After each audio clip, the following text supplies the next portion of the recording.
My name is Jade Harper. I'm 34. At 9:47 a.m. on a Tuesday morning in late September, I was standing in the kitchen of my lakefront villa on Lake Martin, the house I'd saved 8 years to buy with my own money, listening to my younger brother Ledger scream at me through my phone on speaker while my parents stood on my front porch demanding I open the door. "You stole our house, Jade," Ledger's voice cracked through the speaker. "You knew Grandma and Grandpa wanted me to have it. You always do this. You take everything that's supposed to be mine." Through the window, I could see my father, Dwight, pounding on the door. My mother, Helen, stood beside him with her arms crossed, her face twisted in that particular expression of disappointment I'd known my entire life.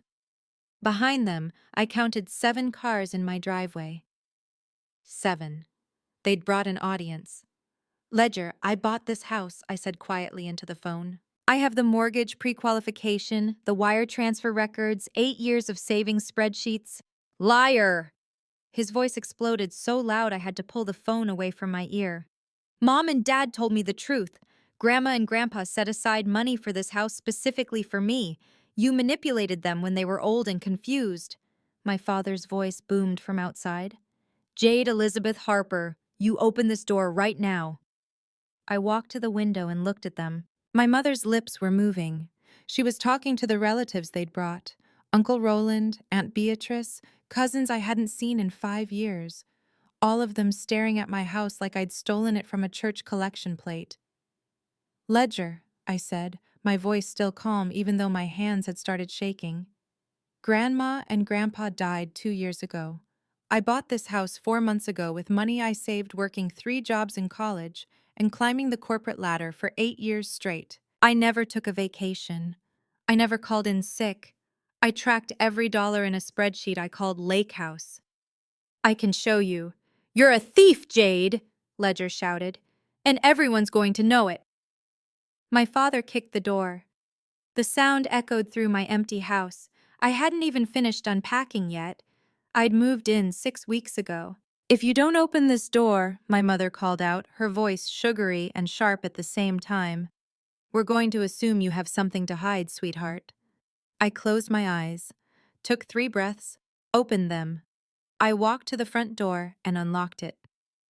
Before I go on, if stories about standing up for yourself mean something to you, please hit like and subscribe and tell me in the comments where you're watching from right now and what time is it there. The door swung open and my father pushed past me immediately, my mother right behind him.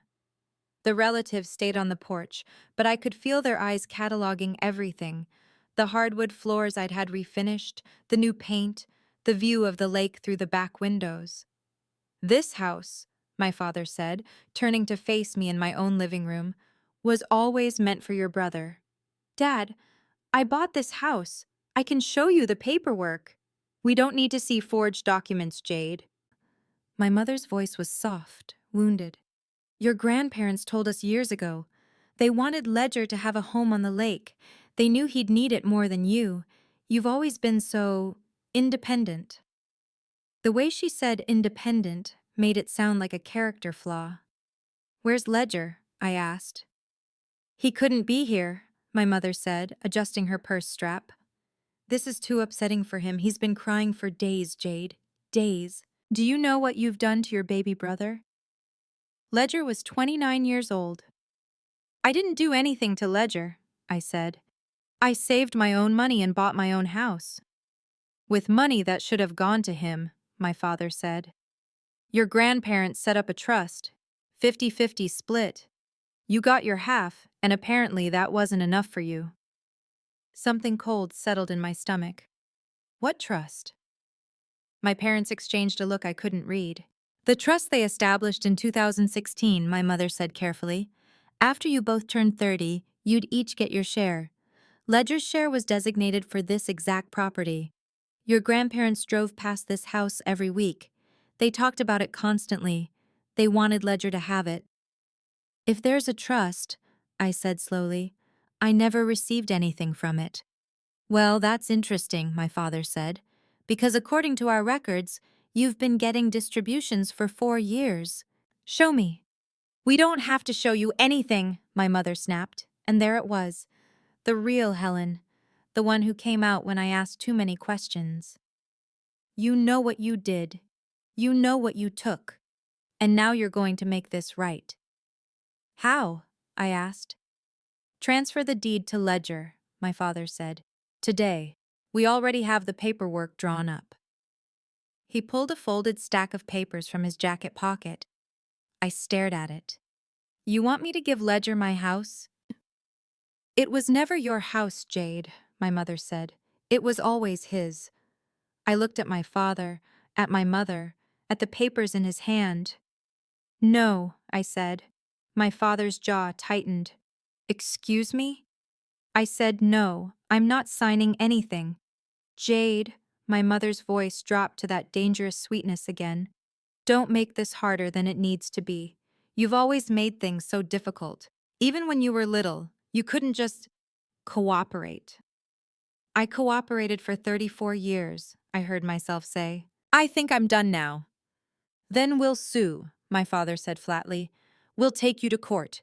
We'll tell everyone what you did. We'll make sure the whole county knows you stole from your own brother. Do it, I said. My mother gasped. Jade Elizabeth. Do it, I repeated. Take me to court. Tell everyone your story. I'll be there. I walked to the door and opened it. Get out of my house. For 5 long seconds, nobody moved. Then my father stuffed the papers back in his jacket and walked out. My mother followed, but she stopped in the doorway and looked at me with something that might have been sadness if I didn't know her better. You're going to regret this, she whispered. Ledger is going to make sure everyone knows what kind of person you really are. I already know what kind of person I am, I said. Do you?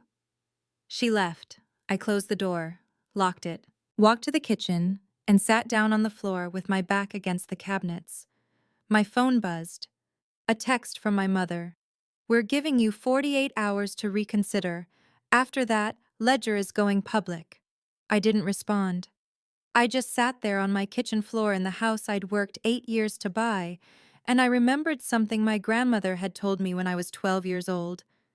Let me take you back 22 years to a summer afternoon in my grandparents' backyard in Russell County. I was 12, sitting on their porch swing, eating a slice of my grandmother's peach cobbler, the kind she made with cinnamon and cardamom, the smell so specific I can still conjure it perfectly. My grandfather was watering the azaleas. Ledger was inside watching cartoons. My grandmother sat down beside me and put her arm around my shoulders. She smelled like lavender hand cream and the mint she grew in clay pots by the back door. Jade, honey, she said quietly. I need you to remember something for me. Okay, Grandma. Your brother is going to need a lot of help in his life. Your parents are going to give him that help. They're going to give him money and opportunities and second chances. Do you understand? I nodded, even though I didn't really understand. But you, she squeezed my shoulder, you're going to build your own life. You're not going to wait for anyone to give you permission or approval. You're going to work hard and save your money and make your own choices. And when the time comes, she paused, looked at me very seriously. When the time comes, you're going to have proof of everything you built. Keep records, little architect. Keep every receipt. Why do you call me that? I asked. Little architect? Because you're building something, she said. Something solid, something that can't be taken from you. She kissed the top of my head. I will always find you, little architect, even when I'm gone. I promise. 3 days after my parents showed up at my house, Ledger went viral on TikTok. I was at work, my office at the fintech company in Atlanta where I'd been a senior product manager for 18 months, when my coworker Marcus knocked on my door. Hey, Jade? He looked uncomfortable. I think you should see this. He handed me his phone. The video had 847,000 views, and it had been posted 4 hours ago. Ledger was sitting in what looked like my parents' living room, his face perfectly lit, his eyes red like he'd been crying. The caption read, "My sister stole the house our grandparents wanted me to have. Here's the truth." I pressed play. Hey guys, this is really hard for me to talk about, Ledger said, his voice shaking. But I need to tell the truth about what my older sister did to our family. Our grandparents, they passed away 2 years ago. They had this beautiful house on Lake Martin. They talked about it all the time. They told my parents, they told me, they told everyone that when they were gone, that house was supposed to be mine. He wiped his eyes. The comments were already pouring in. She's horrible. Sue her. Family is everything. But my sister, Ledger continued, she swooped in. She used her job in tech, she used her money, she used her connections, and she bought that house out from under me. Our grandparents' dream home. The place where we were supposed to make memories. She took it. And when we confronted her, when our parents asked her to do the right thing, she refused. She told us to sue her. The video cut to a photo of my house. He'd driven to Lake Martin and taken pictures. The comments exploded. She deserves to lose everything. This is why you can't trust family. I hope karma gets her. So that's what we're doing, Ledger said, looking directly into the camera. We're suing. Because this isn't about money. This is about honoring our grandparents' wishes. This is about doing what's right. And my sister, his voice broke. She used to be my hero. Now I don't even know who she is. The video ended. 1.2 million views now. The number was climbing while I watched. Marcus cleared his throat. I'm guessing that's not the full story? No, I said quietly. It's not. That night, the messages started. Old college friends, distant relatives, people I hadn't spoken to in 10 years, all of them asking the same question. Is it true? I didn't respond to any of them. I went home to my Lakehouse, and I pulled out the accordion file folder I kept in my office closet. 8 years of documentation, every pay stub, every promotion letter, every wire transfer, every entry in my Lakehouse spreadsheet showing exactly how I'd saved $287,000 for the down payment plus closing costs. I spread it all out on my dining room table, opened my laptop, started organizing. My phone rang. My Aunt Beatrice. I answered. Hello? Jade, honey? I just saw Ledger's video. Her voice was gentle, which somehow made it worse. Is there something you want to tell me? Did you believe him? I asked. Silence. Then, well, he seemed very upset, dear. That's not what I asked. More silence. Your grandmother loved both of you very much. I know she did. But she also knew you were capable, strong. She worried about Ledger. He's always been more sensitive. Aunt Beatrice, I said carefully, did Grandma and Grandpa ever tell you they wanted Ledger to have a specific house on Lake Martin? Well, they talked about the lake area, certainly. Did they say Ledger should have this specific house? I don't remember the exact conversations, honey. Okay, I said. Thank you for calling. I hung up, stared at my documentation, and I realized something. Nobody was going to believe me. Not without proof they couldn't ignore. Not without something bigger than my word against Ledger's tears. I needed help. The next morning, I called the law firm that had handled my house closing, asked if they did family litigation. They didn't, but they gave me a referral. Catherine Price, a trust and estate attorney who'd been practicing for 30 years. Her office was in a converted Victorian in downtown Auburn. When I walked in at 2 p.m. on a Thursday, she was waiting for me with a pot of coffee and a legal pad. Ms. Harper, she said, shaking my hand, I've seen your brother's video. It's got quite the audience. 4.7 million views as of this morning, I said. I imagine that's been difficult. It's been clarifying, I said. I know what I'm dealing with now. She gestured for me to sit. Walk me through everything. Start at the beginning. I did. I told her about my grandparents, about the 2016 trust my parents claimed existed, about never receiving any distributions, about saving for 8 years, about buying the house with my own money, about the confrontation, the lawsuit threat, the viral video. She took notes, asked questions. When I finished, she set down her pen and looked at me. Do you have documentation of your savings and purchase? I pulled out the accordion folder. Everything. Tax returns from the last 8 years showing my income progression from entry-level coder to senior product manager. Pay stubs. Bank statements showing the systematic savings. The spreadsheet where I tracked every dollar toward the Lakehouse fund. The mortgage pre-qualification letters. The wire transfer to the seller. The closing documents. Company promotion records. My boss's letter confirming I worked 3 jobs in college and haven't taken a vacation in 8 years. Catherine's eyebrows went up. You came prepared. My grandmother told me to keep receipts, I said. I listened. Smart woman, your grandmother.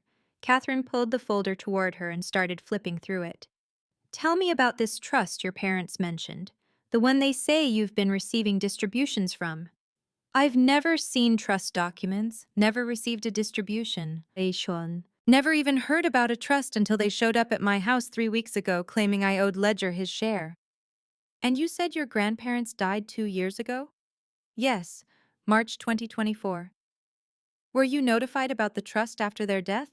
Did an attorney contact you about distributions? No, nothing. Catherine made a note. That's unusual. If you were a beneficiary of a trust established in 2016 and your grandparents died in 2024, the successor trustee would have been legally required to notify you within 60 days. Who are the trustees listed on this alleged trust? My parents said they were, I don't know. Your parents were the trustees of a trust that benefited their own children? Apparently. Catherine set down her pen. Ms. Harper, that's a significant conflict of interest, especially if the trust terms required equal distribution. Do you know if there were any secondary trustees appointed? My Uncle Roland and Aunt Beatrice, maybe? My grandmother mentioned them once, but I'm not sure in what context. I'm going to need to see the actual trust document, Catherine said. If it exists, it's a matter of record. I'll also need to subpoena the trust's financial records if your parents were indeed the trustees. If they were making distributions only to your brother for 4 years, while you received nothing from a trust that allegedly split assets 50-50, that's breach of fiduciary duty. That's actionable. Something loosened in my chest. So you believe me? I believe your documentation, Catherine said, and I believe your parents are threatening litigation without showing you the underlying documents, which suggests they may not want you to see those documents. That's concerning. My phone buzzed. A text from my father. Our attorney is filing the lawsuit Monday. Last chance to do this the easy way.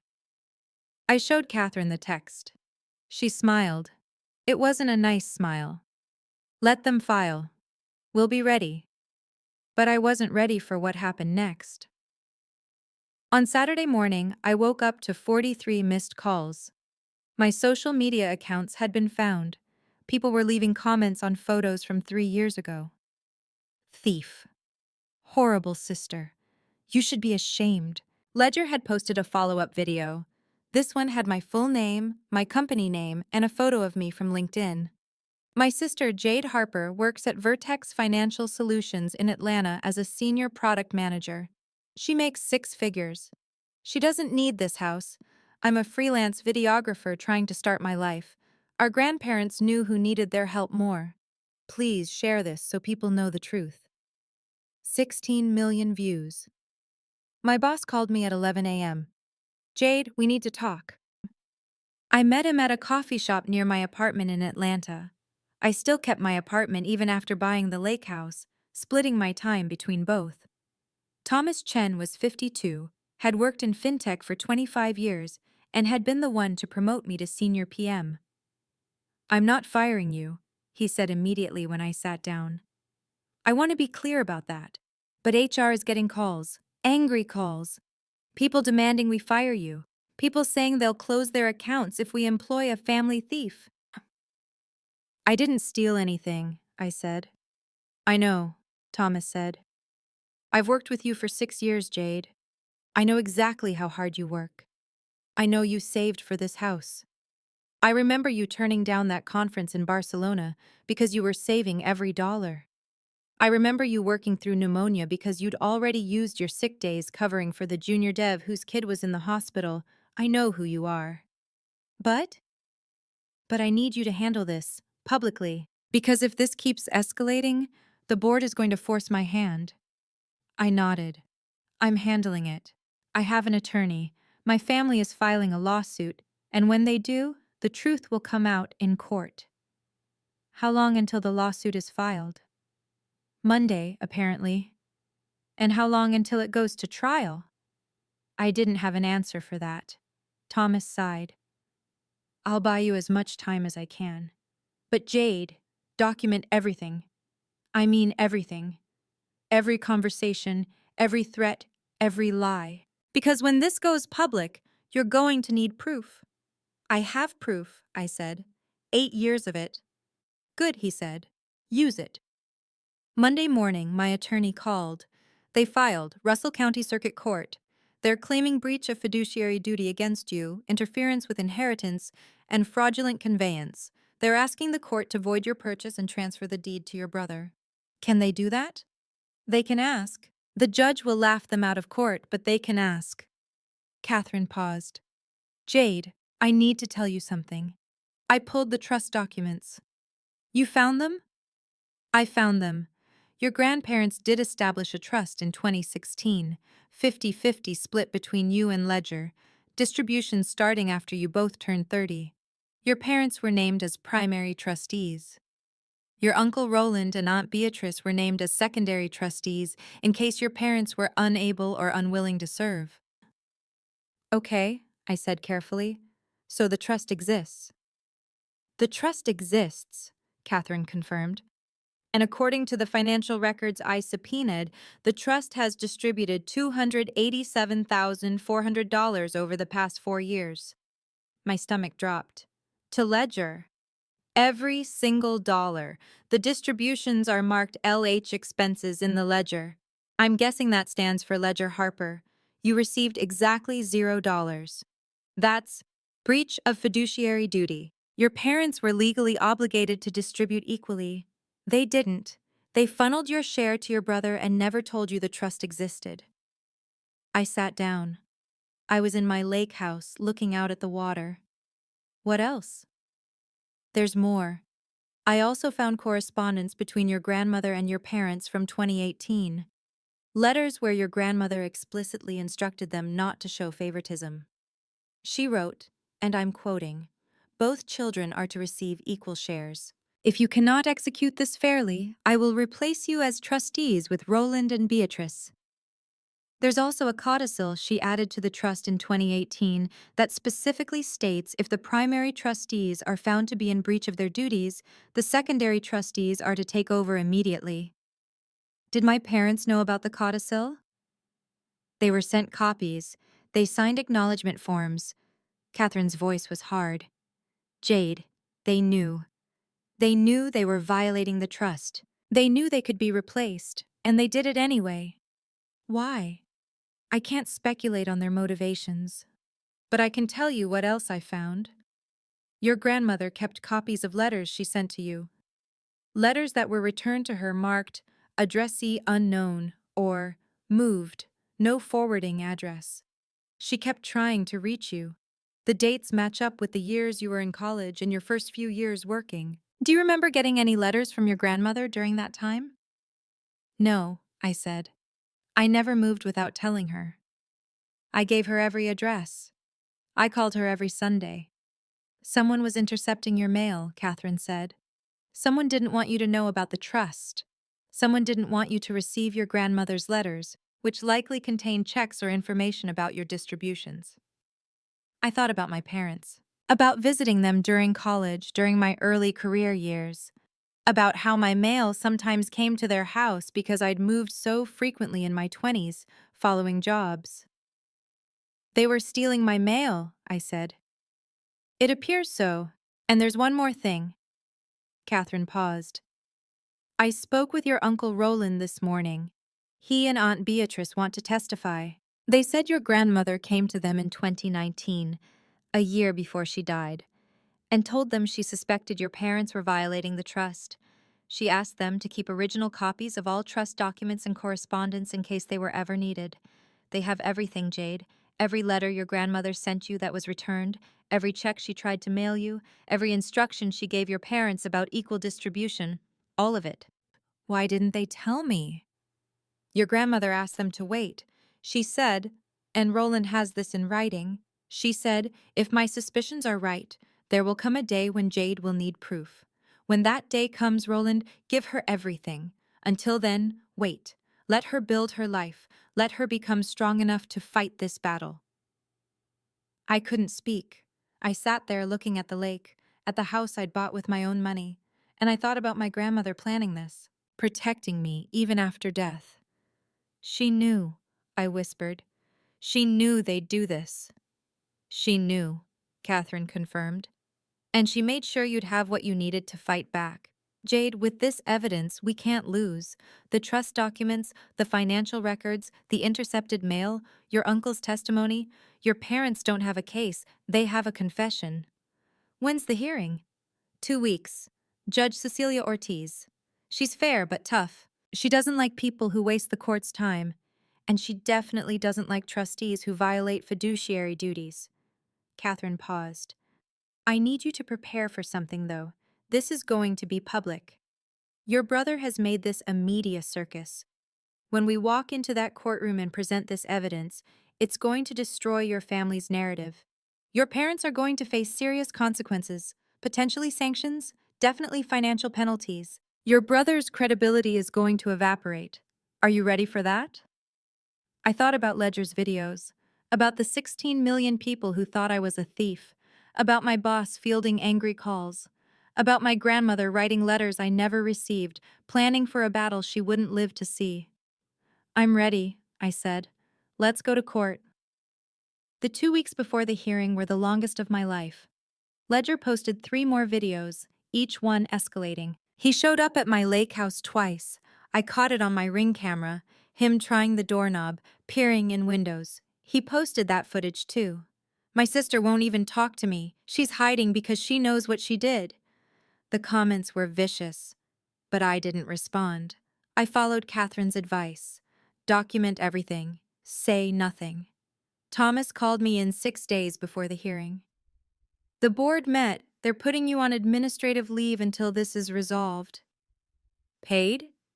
Paid. And Jade, I went to bat for you. I showed them your promotion records, your performance reviews, letters from clients praising your work. They agreed to wait for the court's decision before making any permanent moves. But the optics are bad. We need this resolved. It will be, I said. 6 days. The night before the hearing, I couldn't sleep. I kept thinking about my grandmother, about that afternoon on the porch swing eating peach cobbler, about her words. I will always find you, little architect. She'd kept her promise. At 8 a.m., I met Catherine outside Russell County Circuit Court. The parking lot was packed, news vans, people with cameras. I counted at least 50 people waiting to get into the courtroom. Your brother's following made this a circus, Catherine said, but that works in our favor. The more people watching, the more people will see the truth. We walked in. The courtroom was standing room only. I saw my parents sitting at the plaintiff's table with their attorney, a man named Douglas Barrett who looked expensive and annoyed. I saw Ledger in the front row, flanked by cousins who wouldn't meet my eyes. I saw Uncle Roland and Aunt Beatrice sitting in the back, both of them giving me small, encouraging nods. Judge Cecilia Ortiz entered at 9 a.m. exactly. She was in her late 50s, with steel gray hair and sharp eyes that swept the courtroom with clear disdain for the crowd. This is a civil proceeding, not a theater, she said. Anyone who makes noise will be removed. Are we clear? Silence. Good. Mr. Barrett, you filed this suit. Make your case. Douglas Barrett stood. He was polished, confident. Your Honor, this case is about honoring the wishes of deceased grandparents who intended their lakefront property to go to their grandson, Ledger Harper. The defendant, Jade Harper, knowing these wishes, used her superior financial resources to purchase the property before her brother had the opportunity to do so. This is not merely a civil dispute. This is a moral failure. The Harpers are asking this court to restore what was taken by greed and— Mr. Barrett, Judge Ortiz interrupted, do you have any evidence that the deceased grandparents specifically willed this property to Mr. Ledger Harper? We have testimony from the parents, Your Honor, who served as trustees of the grandparents' trust and can attest to the grandparents' verbal wishes and— Verbal wishes are not legally binding, Counselor. Do you have documentation? Barrett hesitated. The trust itself demonstrates the grandparents' intent to provide equally for both grandchildren, and the property purchase represents a violation of that equal distribution because— Miss Price, Judge Ortiz turned to Catherine, does the defendant have documentation of her purchase? Catherine stood. Extensive documentation, Your Honor. We're prepared to present 8 years of financial records showing the defendant saved her own money, obtained her own mortgage pre-qualification, and purchased the property through legal means with no connection to any trust distributions. I'd like to see that. For the next 30 minutes, Catherine walked the court through my documentation. Every pay stub, every promotion letter, every entry in my Lakehouse spreadsheet, the wire transfer records, the mortgage documents, the closing paperwork. Judge Ortiz examined everything. Mr. Barrett, where is the evidence that this purchase involved trust funds? Your Honor, the trust was established to benefit both children, and the defendant's purchase prevented— That's not what I asked. Where is the evidence that Ms. Jade Harper used trust distributions to purchase this property? The evidence is in the timing, Your Honor. The defendant purchased the property shortly after receiving— Ms. Price, did your client receive any distributions from the grandparents' trust? Catherine stood. Not a single dollar, Your Honor. In fact, we have evidence that the plaintiffs, acting as trustees, distributed $287,400 exclusively to Ledger Harper over 4 years while providing nothing to Ms. Jade Harper in direct violation of the trust's 50-50 split requirement. The courtroom erupted. Judge Ortiz's gavel cracked like a gunshot. Silence! My father leaped to his feet. That money was for Ledger's expenses. He needed— Mr. Harper, sit down, Judge Ortiz said coldly. You'll have your chance to speak. Barrett was flipping through papers, his face reddening. Your Honor, the trust distributions were made in accordance with— With what? Judge Ortiz leaned forward. Ms. Price, do you have the trust documents? We do, Your Honor, along with the trust's financial records obtained through subpoena and correspondence from the deceased grandmother explicitly instructing the trustees not to show favoritism. Catherine approached the bench. We also have evidence that the trustees intercepted mail intended for Ms. Jade Harper, including letters and checks from her grandmother. That's a lie, my mother shouted. We never— Mrs. Harper, one more outburst and I'll hold you in contempt. Judge Ortiz took the documents from Catherine. She read in silence for 3 minutes, 4, 5. The courtroom was so quiet I could hear someone's phone buzzing from 6 rows back. Finally, Judge Ortiz looked up. Mr. and Mrs. Harper, you served as trustees of a trust that required equal distribution to both beneficiaries? My father stood. Yes, Your Honor, but the circumstances required— And over 4 years, you distributed $287,400 to one beneficiary and $0 to the other beneficiary? Ledger had needs that Jade didn't. She was successful, she had a good job, she didn't require— The trust didn't give you discretion to determine need, Mr. Harper. The trust required equal distribution. Did you or did you not violate that requirement? My father's mouth opened, closed. We did what we thought was right. That's not the question. Did you violate the trust's equal distribution requirement? Silence. Mr. Harper, answer the question. The money went to our son, my father said, and his voice had taken on that edge I knew too well, the one that meant he was about to justify everything. Jade didn't need it. She was making 6 figures at her tech job. She had opportunities Ledger never had. She was always the favorite of teachers, bosses, everyone. Ledger struggled. He needed support. We were being good parents. You weren't being good trustees, Judge Ortiz said. Miss Price, what else do you have? Catherine pulled out a folder. Letters from the deceased grandmother to Jade Harper, returned as undeliverable. The dates correspond with periods when Ms. Harper's mail was being delivered to her parents' home. We have testimony from Ms. Harper that she never moved without providing her grandmother with her current address. Objection, Barrett said weakly. This is speculation about— Overruled! Continue, Miss Price. We also have a codicil added to the trust in 2018, signed by the grandmother, stating that if the primary trustees were found in breach of their duties, the secondary trustees, Roland Harper and Beatrice Harper, would assume control. The grandmother had become suspicious of the plaintiff's handling of the trust. She instructed the secondary trustees to keep original copies of all documents in case they were needed. Judge Ortiz looked at the back of the courtroom. Roland Harper? Beatrice Harper? Are you present? Uncle Roland stood.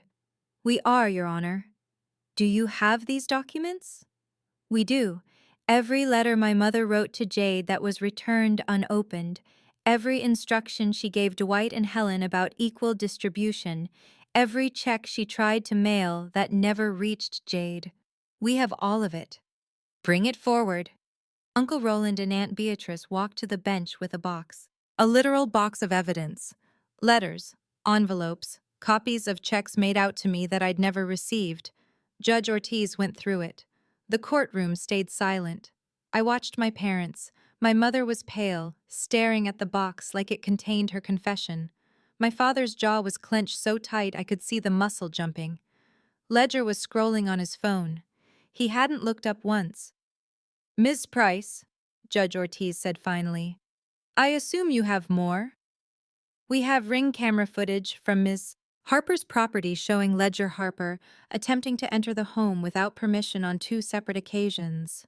We have screenshots of his social media posts containing defamatory statements and doxing Ms. Harper's employer. We have text messages from Mr. and Mrs. Harper threatening legal action if Ms. Harper didn't transfer the deed. And we have one more item. Catherine pulled out a folder. An affidavit from Miss Harper's employer confirming her salary history, her promotion timeline, and her work ethic over 8 years. He confirms she worked 3 jobs in college, saved systematically, and earned every dollar used to purchase the Lakehouse. Judge Ortiz looked at Barrett. Does your client have any evidence to counter this? Barrett looked at my parents, looked at his notes.